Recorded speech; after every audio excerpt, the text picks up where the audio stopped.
Olá, meu nome é Isabela Dolce, eu sou estudante de biotecnologia pela Universidade Federal de São Carlos e faço iniciação científica no Instituto de Física de São Carlos. No laboratório do professor Glaucio Oliva, desenvolvo o projeto denominado Triagem de Compostos para a Identificação de Fármacos contra o vírus Zika, utilizando o sistema Replicon subgenômico, sob orientação da doutora Rafaela Saqueto Fernandes. Essa apresentação também é dedicada à minha participação no Simpósio Internacional de Iniciação Científica e Tecnológica da USP. O Zika é um vírus de RNA fita simples positiva, ou seja, o seu próprio material genético serve como RNA mensageiro para a tradução de proteínas. Ele é transmitido pela picada do mosquito Aedes aegypti e é um membro da família dos flavivírus, que também possui como integrante os vírus da dengue e da febre amarela. Os primeiros casos relatados de Zika ocorreram na África, em 1954, e a partir de então tiveram alguns surtos e epidemias mais isoladas, mas a partir de 2015 e 2016 ele se tornou um problema de saúde pública, pois um grande surto de febre Zika atingiu as Américas, sendo preocupante principalmente no Brasil, onde há pouco tempo havia sido sediada a Copa do Mundo de Futebol, o que atraiu diversos turistas de várias partes do mundo, contribuindo assim para a disseminação do vírus. E até 2019, haviam sido relatados casos autóctones em até 87 países. Durante a epidemia, o Zika foi relacionado a casos de microcefalia em fetos de mães infectadas e síndrome de Guillain-Barré em adultos. Desde então, muitas pesquisas se voltaram para o estudo do Zika, mas até hoje não existem fármacos ou vacinas disponíveis para o tratamento ou prevenção da infecção. Por conta disso, neste projeto, fazemos a triagem de alta performance de diversos compostos com potencial de inibir a replicação do Zika, viabilizando assim a identificação de novos possíveis fármacos. Essa triagem é feita utilizando o sistema Replicon Reporter subgenômico, no qual o genoma do vírus, que consiste em proteínas estruturais e não estruturais, é modificado, substituindo-se as proteínas estruturais, que no caso do Zika são capsídeo, pré-membrana e envelope, por uma proteína repórter. Também é adicionado à estrutura um gene de resistência antibiótico, para a seleção das células que efetivamente possuem o replicon. Esse sistema é amplamente utilizado para a descoberta de novos fármacos, pois ao remover as proteínas estruturais do genoma viral, inviabiliza a formação de novas partículas virais, os vírons, o que faz com que as novas linhagens replicons sejam não infectantes e não apresentem riscos de contaminação aos pesquisadores. Ele é muito eficaz e já apresentou diversas contribuições significativas, como, por exemplo, a utilização do sofosbuvir e declastavir para tratamento da hepatite C, que foram fármacos descobertos para esse tratamento por meio de ensaios replicons. No caso deste trabalho, é utilizada a linhagem BHK21 Repzikv iris-neu, obtida anteriormente por nosso grupo de pesquisa. Nela, a proteína repórter adicionada foi a renila luciferase, seguida de uma autoprotease 2A, que irá clivar a proteína repórter, permitindo sua migração para o citoplasma.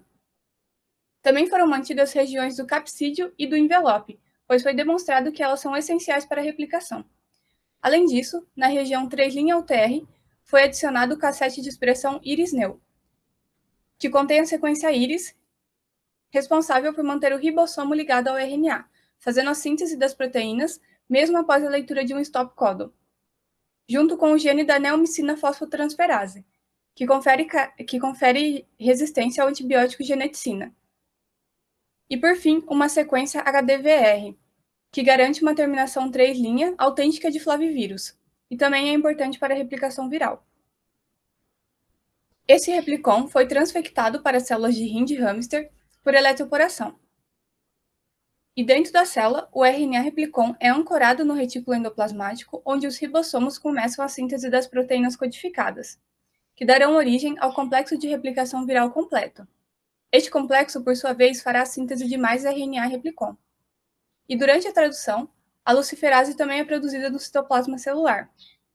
E quando as células são lisadas e o seu substrato é adicionado, ocorre uma reação que produz luz, e essa luminescência é captada por equipamentos. Dessa forma, conseguimos medir a atividade do replicon por meio do sinal da luciferase, pois ela só estará presente no citoplasma celular para reduzir o seu substrato quando for traduzida a partir do RNA replicon. Fazemos a triagem dos fármacos por meio dos ensaios de luminescência e verificamos a toxicidade dos compostos para a célula por meio dos ensaios MTT.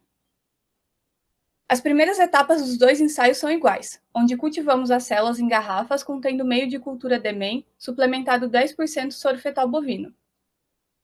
Esperamos as células crescerem até atingirem 70 a 90% de confluência e então plaqueamos em placas de 96 poços, na concentração 2 vezes 10 a quarta células por poço. Deixamos as células aderirem à placa por 24 horas e então adicionamos os compostos. Utilizamos para controle negativo o dimetilsulfóxido, ou DMSO, que apresenta 0% de inibição. E para controle positivo, utilizamos o composto NITD-008, um conhecido inibidor da replicação de Zika, que representa 100% de inibição. Deixamos os compostos agirem por 48 horas e então fazemos os ensaios. O ensaio de luminescência é feito lisando as células em tampão de kit 1x e fazendo a leitura de 12 microlitros do lisado em 50 microlitros de tampão com substrato da luciferase. E quando um composto diminui a atividade da luciferase, temos que saber se foi de fato pela inibição da replicação viral ou se foi porque o composto foi tóxico para a célula e as matou. Por conta disso, fazemos também um ensaio de citotoxicidade MTT, que ao ser colocado em contato com células vivas por 2 a 4 horas, promove uma reação colorimétrica, pois enzimas desidrogenases mitocondriais reduzem o MTT, formando um cristal roxo de formazan. Dessa forma, ressuspendemos o cristal de formazan em DMSO e fazemos a leitura da absorbância a 570 nanômetros. Assim, quanto maior for a leitura, significa que existem mais células vivas. Já se a leitura for baixa, significa que o composto foi tóxico. Fazemos inicialmente a triagem em ponto único a 10 micromolar de concentração do composto. E quando um composto inibe a replicação viral em pelo menos 80% e se demonstra pouco tóxico para células, com viabilidade celular de no mínimo 80%, selecionamos eles. E submetemos então a análise dose-resposta, onde fazemos curvas de diluição seriada fator 2, em duplicata e em 2 ensaios independentes. Quando um composto apresenta resposta dose-dependente, ou seja, que quando diminuímos a concentração do composto, aumenta-se a replicação viral, calculamos sua concentração necessária para inibir 50% da replicação viral e causar 50% de citotoxicidade, que seria o EC50 e o CC50. Assim, obtemos o índice de seletividade do composto, que é o CC50 dividido pelo EC50. E quanto maior esse índice, mais promissor o composto é, pois significa que ele é tóxico somente em concentrações mais altas, porém eficaz em baixas concentrações. Quando obtemos um bom índice de seletividade, fazemos uma transcrição reversa associada a uma PCR quantitativa, a RT-qPCR. Para isso, também cultivamos as células até atingirem 70 a 90% de confluência, então semeamos 3 vezes 10 a quinta células por poço em placas de 6 poços. Deixamos as células aderirem à placa por 24 horas, então trocamos o meio para DMEM 2% soro fetal bovino e adicionamos os compostos na concentração do EC50. E para controle negativo, utilizamos novamente o DMSO a 1%. Após isso, extraímos o RNA utilizando o kit Total RNA Purification da Cellcom Biotech e fazemos a síntese do cDNA utilizando o kit Script cDNA Synthesis da Iena Bioscience, tendo o RNA purificado como molde. Por fim, fazemos a PCR quantitativa, comparando a concentração de RNA amplificado da amostra tratada com o composto e da amostra tratada com o DMSO, para verificar a redução da expressão do RNA replicon. Até agora, nós testamos 560 compostos do MMV-DNDI, sendo 160 da biblioteca COVID-Box e 400 da biblioteca Pathogen-Box. Desses 560, apenas 11 entraram em nossos critérios de seleção, ou seja, de mais de 80% da inibição viral e menos de 20% de citotoxicidade. Pois como pode ser observado aqui nesses gráficos do HTS, nos quais os pontos azuis são as células controle tratadas com DMSO, representando 0% de inibição, e os vermelhos são as células tratadas com o NITD, 008, representando 100% de inibição. Alguns compostos até apresentaram uma certa inibição, mas quando verificamos sua toxicidade, muitos deles foram tóxicos. Submetemos, então, estes 11 compostos à análise dose-resposta, e apenas 4 apresentaram resposta dose-dependente. Foram eles o silmitazertib, que apresentou índice de seletividade maior do que 14, a bedaquilina, com índice de seletividade maior do que 1,9, o composto sem nome comercial de código MMV020391 apresentou índice de seletividade maior do que 2,3. Já o remdesivir foi o nosso composto mais promissor.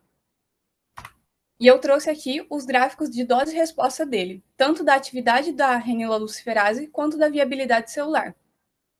E podemos observar que a sua concentração efetiva foi de 0,9 micromolar, mais ou menos 0,1 micromolar.